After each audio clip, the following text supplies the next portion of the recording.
नमस्ते दोस्तों, जय जगन्नाथ। आज हम वर्णन करने वाले हैं नील माधव से जगन्नाथ तक की दिव्य यात्रा। उड़ीसा के पूरी तट, जहाँ हवाओं में भी जय जगन्नाथ की गूंज है, यहाँ विराजते हैं ब्रह्मांड के स्वामी भगवान जगन्नाथ। लेकिन क्या आप जानते हैं कि भगवान के इस अद्भुत रूप के पीछे एक गहरा रहस्य है? क्यों भगवान यहाँ अधूरे हाथों और बड़ी बड़ी आँखों के साथ दर्शन देते हैं? चलिए आज जानते हैं उस सतयुग के काल में जहाँ से शुरू हुई थी प्रभु की यो लीला। मालवा के राजा इंद्रद्युम्न भगवान विष्णु के परम भक्त थे। उनकी इच्छा थी कि वे प्रभु के सबसे सुंदर रूप के दर्शन करें। उन्हें पता चला कि नील पर्वत पर सबर कबीले के लोग नील माधव की पूजा करते हैं। राजा ने अपने पुरोहितों के भाई विद्यापति को खोज में भेजा। विद्यापति ने चालाकी से कबीले के मुखिया विषावसु के पुत्री से विवाह किया और अत्यंत नीलमाधव तक पहुंच गए। लेकिन जैसे ही राजा इंद्रद्युम्न वहां पहुंचे, नीलमाधव अंतर्ध्यान हो गए। राजा ने बोले, हे प्रभु, क्या मुझसे कोई भूल हुई? क्या मुझे आपके दर्शन नहीं होंगे? वहीं से आकाशवाणी हुआ, हे राजन, दुखी मत हो, मैं तुम्हें दारू ब्रह्म लकड़ी के रूप में मिलूंगा। समुद्रों के तट पर तिरंगा हुआ एक दिव्य लोटा तुम्हें मिलेगा, उसी से मेरी मूर्ति बनाओ। समुद्र किनारे पर दिव्य लकड़ी का मिलता है। राजा के सैनिक उसे उठा नहीं पा रहे हैं। फिर एक बूढ़े ब्राह्मण का प्रवेश होता है। राजा को वो दिव्य लकड़ी मिलती, लेकिन कोई भी शिल्पकार उसे तराश नहीं पा रहा था। तभी स्वयं भगवान विष्णु एक बूढ़े मूर्तिकार और विश्वकर्मा के रूप में प्रकट हुए। मूर्तिकार ने बोले, राजन, मैं मूर्ति बना दूंगा, लेकिन मेरी एक शर्त है। मैं 21 दिन तक एक बंद कमरे में काम करूंगा। यदि उस बीच किसी ने दरवाज़ा खोला तो मैं काम वही छोड़ दूंगा।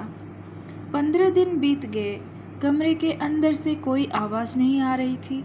रानी गुंडीचा को चिंता हुई कि कहीं बूढ़ा मूर्तिकार भूख प्यास से मर तो नहीं गया।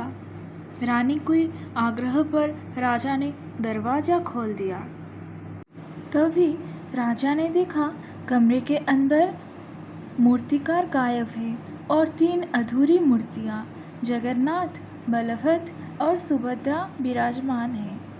दरवाज़ा खुलते ही मूर्तिकार अंतर्ध्यान हो गए। मूर्तियाँ अधूरी थी, उनके हाथों और पैरों पर नहीं बने थे। राजा आत्मग्लीन से भर गए। उसी समय भगवान जगन्नाथ ने अदृश्य स्वर से बोले, राजन, दुखी ना हो, मैं इसी रूप में यहाँ रहना चाहता हूँ।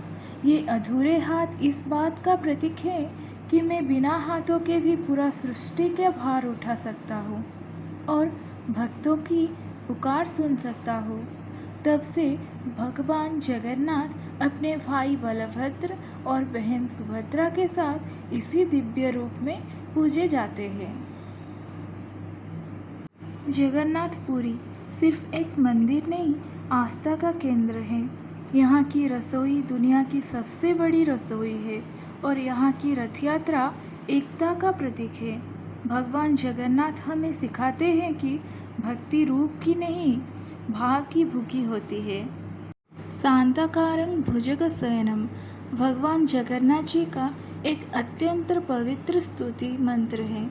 यह मंत्र श्री हरि के शांत रूप, शेषनाग पर शयन और उनकी सर्वव्यापकता का वर्णन करता है। चलिए सुनते हैं इस गाने को। शांताकारं भुजगशयनं पद्मनाभं सुरेशं विश्वाधारं गगनसदृशं मेघवर्णं शुभांगं लक्ष्मीकान्तं कमलनयनं योगिर्विद्यानगम्यं वन्दे विष्णु भवभयहरं सर्वलोकैकनाथं शान्ता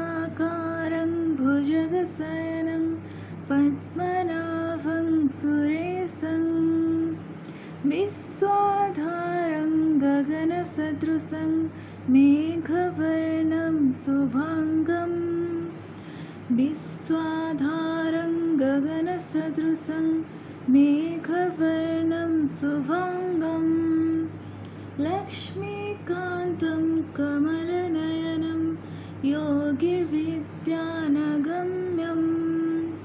वन्दे विष्णु भवभयहरं सर्वलोकैकनाथम्। चलिए जानते हैं इस मंत्र का अर्थ क्या है। शांताकारं, जिनका रूप अत्यंत शांत है। भुजगशयनं, जो शेषनाग की सोया पर शयन करते हैं। पद्मनाभं, जिनकी नाभि में कमल है। सुरेशं, जो देवताओं की भी ईश्वर है। विश्वाधारं, जो संपूर्ण जगत के आधार है। गगन सदृशं, जो आकाश के समान सर्वव्यापी है। मेघवर्णं, जिनका रंग बादलों की तरह नीला और श्याम है। शुभांगम, जिनके सभी अंग अत्यंत ही सुंदर है। वो है हमारे श्री जगन्नाथ जी। उनको लक्ष्मीकांत बोला गया है, जो लक्ष्मी के पति व स्वामी हैं। कमल नयनम, जिनकी आंखें कमल के समान हैं। योगिर्विद्या नगम्यम, जो योगियों द्वारा ध्यान में प्राप्त किए जाते हैं। वंदे विष्णु, मैं भगवान विष्णु को नमन करता हूँ। भवभयहरम, जो संसार के दुख भय को हरने वाले हैं। सर्वलोकैको नाथम, जो सभी लोकों के एकमात्र स्वामी है। वो है हमारे जगन्नाथ स्वामी। जगन्नाथ नाम का मतलब है जगत के नाथ, जगत के स्वामी। वो हम सब की रक्षा करते हैं। उनके बिना ये जगत नहीं चल सकता। वो है हमारे जगन्नाथ स्वामी। आप सबको जगन्नाथ धाम या पुरी कैसा लगता है, और आप कभी विजिट किए हो तो कमेंट करना ज़रूर। जय जगन्नाथ। हमारे इस वीडियो को देखने के लिए आप सभी को धन्यवाद। हमारा वीडियो अच्छा लगा तो लाइक, शेयर एंड सब्सक्राइब जरूर करना। जय जगन्नाथ।